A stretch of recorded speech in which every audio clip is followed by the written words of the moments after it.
العلم هو النور الهادي والمفتاح لكل الخير من يريد الله به خيرا. السلام علیکم ورحمۃ اللہ وبرکاتہ. بسم اللہ الرحمن الرحیم. ومن قضی قال فرمایا امام محمد رحمۃ اللہ علیہ نے، ومن قضی علیہ بالرجم فرماه رجل ثم رجع عهد الشهود ثم وقع به السهم فلا شيء على الرامي. اور جس پر رجم کا فیصلہ کر دیا گیا ہے پھر اس کو کسی آدمی نے تیر مارا، ثم رجع عهد الشهود پھر گواہوں میں سے کسی ایک نے رجوع کر لیا، ثم وقع به السهم پھر اس کو تیر لگا، فلا شيء على الرامي تو تیر پھینکنے والے پر کچھ بھی واجب نہیں ہے. جی اس نے زنا کیا، زنا کی وجہ سے 4 گواہوں نے گواہی دی، اس کی وجہ سے اس پر اس کے خلاف رجم کا فیصلہ کر دیا گیا. اب چونکہ وہ مباح الدم ہو گیا ہے، کسی نے اس پر تیر پھینکا، لیکن تیر پھینکنے کے بعد اور تیر لگنے سے پہلے ان 4 گواہوں میں سے کسی گواہ نے رجوع کر لیا اپنی شہادت سے. رجوع کرنے کے بعد اس کو تیر لگ گیا اور وہ مر جائے مثلا، تو کریں رامی پر تیر پھینکنے والے پر کچھ بھی نہیں ہوگا. لأن المعتبر حالت الرمی، اس لیے کہ اعتبار تیر پھینکنے کی حالت کا ہے. تیر پھینکنے کے وقت وہ مباح الدم تھا، اس لیے رامی پر کچھ بھی واجب نہیں ہوگا. وہو مباح الدم فیہا، اور اس حالت میں یعنی تیر پھینکنے کے وقت مباح الدم ہے. وَإِذَا رَمَى الْمَجُوسِيُّ صَيْدًا ثُمَّ أَسْلَمَ ثُمَّ وَقَعَتِ الرَّمْيَةُ بِالصَّيْدِ لَمْ يُؤْكَلْ وَإِنْ رَمَاهُ وَهُوَ مُسْلِمٌ ثُمَّ تَمَجَّسَ وَالْعِيَاذُ بِاللَّهِ أُكِلَ. اور جب کسی مجوسی نے شکار پر تیر پھینکا پھر اسلام لایا، پھر تیر شکار کو لگی، نہیں کھایا جائے گا. اور اگر مسلم ہونے کی حالت میں تیر پھینکا پھر مجوسی ہو گیا، نعوذ باللہ، اوکیل تو کھایا جائے گا. جب تیر پھینکا تھا مجوسی تھا، جب تیر لگا اس وقت مسلمان ہو چکا تھا، تو چونکہ تیر پھینکنے کی حالت کا اعتبار کیا جائے گا لہذا اس کا شکار نہیں کھایا جائے گا. اور تیر پھینکنے کے وقت وہ مسلم تھا، تیر لگنے کے وقت نعوذ باللہ مجوسی ہو گیا، تو اس کا شکار کھایا جائے گا، چونکہ پھینکنے کے وقت وہ مسلم تھا اور اس کا ذبیحہ جائز ہے. لأن المعتبر، اس لیے کہ اعتبار رمی کی حالت کا ہے حل اور حرمت کے حق میں، اس لیے کہ رم تیر پھینکنا وہ زکوٰۃ ہے، وہ ذبح کرنے کے حکم میں ہے. پس اہلیت اور عدم اہلیت کا اعتبار رمی کے وقت کیا جائے گا کہ تیر پھینکنے کے وقت وہ اہل تھا یا اہل نہیں تھا. وَلَوْ رَمَى الْمُحْرِمُ صَيْدًا، اور اگر کسی محرم نے شکار پہ تیر پھینکا، ثُمَّ حَلَّ پھر وہ احرام سے نکل گیا، حلال ہو گیا، فَوَقَعَتِ الرَّمْيَةُ بِالصَّيْدِ اور پھر تیر شکار کو لگا، فَعَلَيْهِ الْجَزَاءُ تو اس پر جزا ہے. وَإِنْ رَمَى حَلَالٌ اور اگر کسی حلال نے غیر محرم نے شکار پر تیر پھینکا پھر محرم ہو گیا، فَلَا شَيْءَ عَلَيْهِ تو اس پر کچھ بھی نہیں ہے. یہاں پر بھی حالت رمی کا اعتبار کیا جائے گا. حالت رمی میں پھینکنے کے وقت اگر محرم تھا تو چونکہ اس کو شکار کرنا منع ہے اس لیے اس پر جزا واجب ہوگی. اور اگر تیر پھینکنے کے وقت وہ محرم نہیں ہے تو چونکہ اس کو شکار کرنا جائز ہے، اس لیے تیر پھینکنے کے وقت کی حالت کا اعتبار کرتے ہوئے اس کا شکار صحیح ہوگا اور اس پر کوئی بھی چیز واجب نہیں ہوگی۔ لأن الضمان، اس لیے کہ ضمان واجب ہوتا ہے تعدی سے، اور تعدی یہاں پر احرام کی حالت میں اس کا تیر پھینکنا ہے۔ وفی الاول، اور پہلے میں چونکہ وہ محرم ہے رمی کے وقت، وفی الثانی، اور دوسری صورت میں وہ غیر محرم حلال ہے، فلہذا افترقا، اسی وجہ سے دونوں مسئلے، دونوں حکم الگ الگ ہو گئے۔ واللہ اعلم بالصواب، اور اللہ بہتر جانتا ہے۔ کتاب الدیات، دیات جمع ہے دیت کی، اس میں دیت کا بیان کریں گے۔ دیت کہتے ہیں نفس کے بدلے میں جو مال واجب ہوتا ہے اس کو دیت کہتے ہیں، اور نفس سے کم میں جو مال واجب ہوتا ہے اس کو عرش کے نام سے جانا جاتا ہے۔ چونکہ دیت اور قصاص میں قصاص اصل ہے، دیت نائب ہے، اس لیے پہلے قصاص یعنی اصل کو ذکر کیا، اس کے بعد اس کے نائب یعنی دیت کو ذکر کر رہے ہیں۔ قال، فرمایا امام قدوری رحمہ اللہ نے، وفی شبہ العمد دیت مغلظۃ، اور شبہ عمد میں دیت مغلظہ ہے، علی العاقلۃ، عاقلہ پر یعنی قاتل کے برادری پر، وکفارۃ علی القاتل، اور قاتل پر کفارہ ہے۔ تو شبہ عمد میں دو چیزیں ہیں، ایک تو دیت اور ایک کفارہ۔ دیت وہ بھی مغلظہ ہوگی، آگے اس کی تشریح آ رہی ہے۔ دیت عاقلہ پر واجب ہوگی اور کفارہ قاتل پر واجب ہوگا۔ وقد بیناہ فی اول الجنایات، ہم نے اس کو جنایات کے شروع میں بیان کر دیا ہے۔ قال، فرمایا، یعنی شبہ عمد کو کتاب کے شروع میں بیان کر دیا گیا ہے، اور اب یہاں سے فرماتے ہیں کہ کفارہ کیا ہوگا۔ قال وکفارتہ عتق رقبۃ مؤمنہ، فرمایا اور اس کا کفارہ ایک مومن غلام کا آزاد کرنا ہے۔ لقولہ تعالی فتحریر رقبۃ مؤمنہ، الآیہ، دلیل کیا ہے؟ تو دلیل اللہ تعالیٰ کا قول فتحریر رقبۃ مؤمنہ ہے۔ فإن لم يجد فصيام شهرين متتابعين، اگر نہ پائے آزاد مومن غلام آزاد کرنے کے لیے نہ پائے تو پھر مسلسل 2 مہینوں کے روزے رکھے گا، لگاتار 2 مہینوں کے روزے رکھے گا، بہذا النص، اس نص کی وجہ سے۔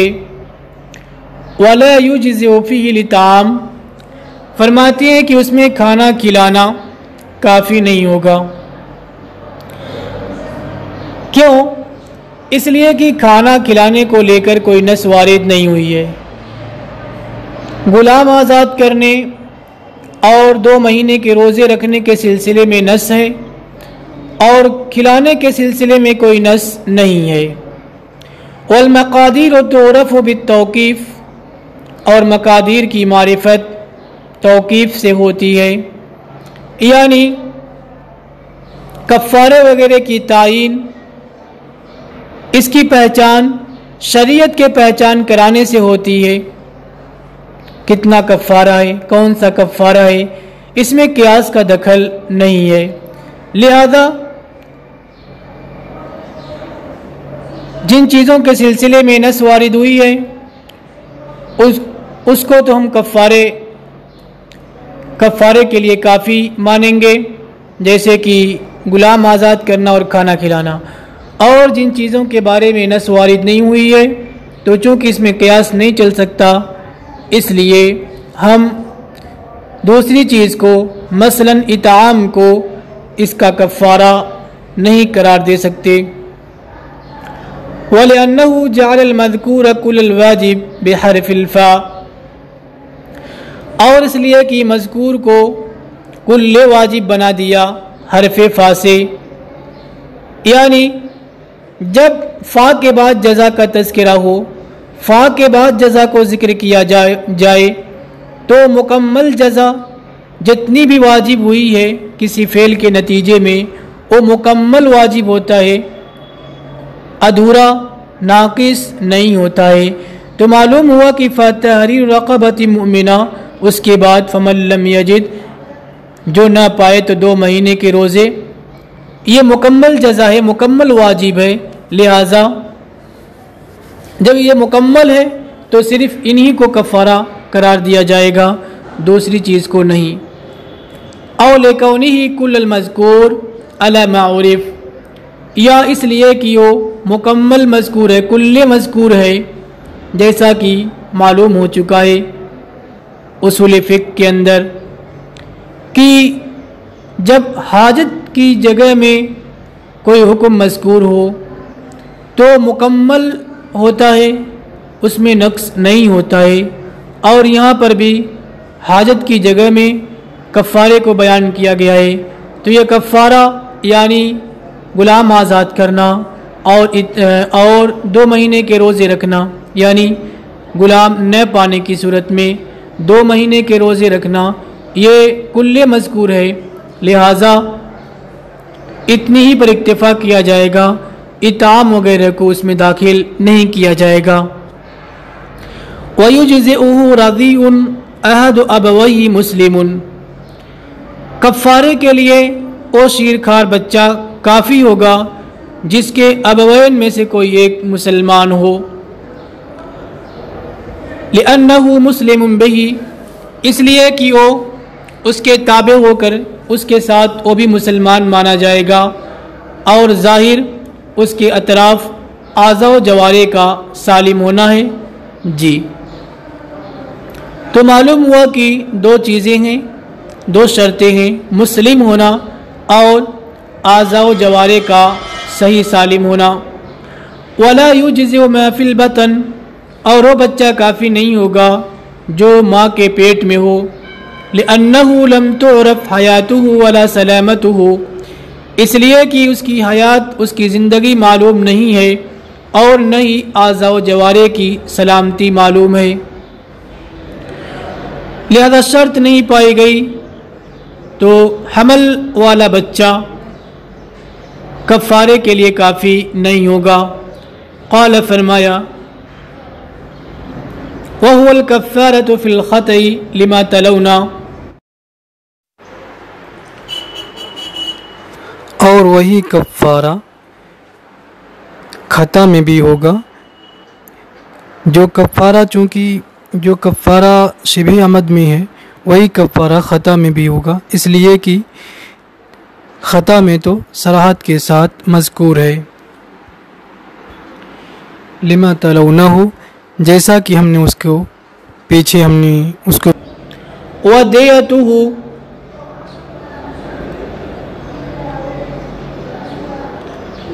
اور اس کی دیت امام ابو حنیفہ رحمۃ اللہ علیہ اور امام ابو یوسف رحمۃ اللہ علیہ کے نزدیک 100 من الابل 4، 100 اونٹ واجب ہوں گے 4 قسموں کے، 25 بنت مخاض،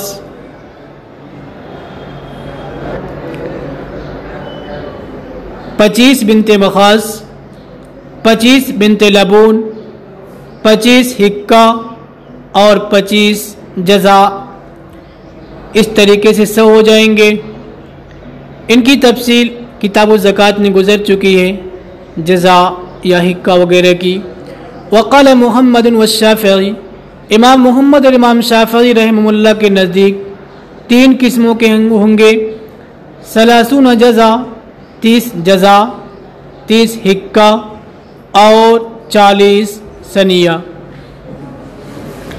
اور یہ تمام کے تمام یعنی سنیہ ایسے ہوں گے جن کے پیٹ میں ان کے بچے ہوں، یعنی حاملہ ہوں گے۔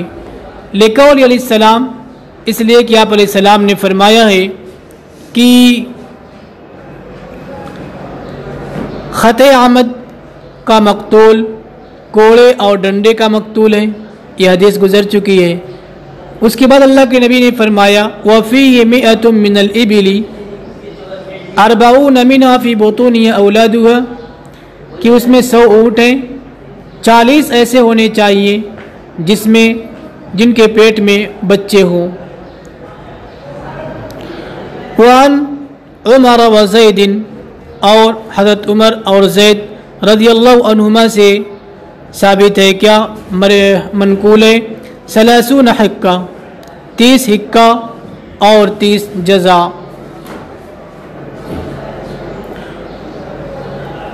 ان کی دلیل کیا ہے؟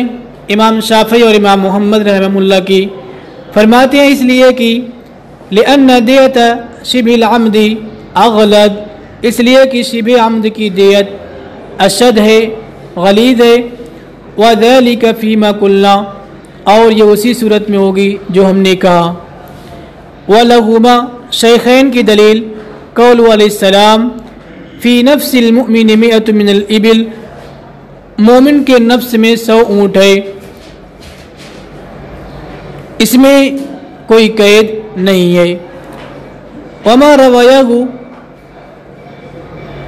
اور جس کو امام محمد اور امام شافعی رحمہ اللہ نے روایت کیا ہے، غیر ثابتین، ثابت نہیں ہے، لاختلاف الصحابہ فی صفت التغلیظ، اس لیے کہ صحابہ کا تغلیظ کی صفت کو لے کر کے اختلاف ہے۔ وہ ابن مسعود رضی اللہ تعالیٰ عنہ قال، اور ابن مسعود رضی اللہ تعالیٰ عنہ نے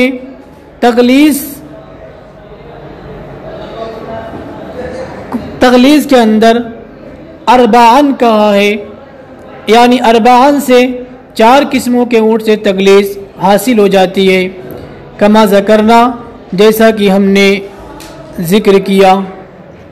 وہو کالمرفوع، آپ کا یہ قول اگرچہ موقوف ہے لیکن مرفوع کی طرح ہے، لہذا ان لوگوں نے جو روایت کیا ہے امام شافعی اور امام محمد رحمہ اللہ نے، اس کا اسے تعارض ہو جائے گا، اور تعارض میں چونکہ ادنا پہ عمل کیا جاتا ہے، لہذا ان کے قول میں ادنا پایا جا رہا ہے ان کی بنسبت، اس لیے ان کے قول پہ عمل کیا جائے گا۔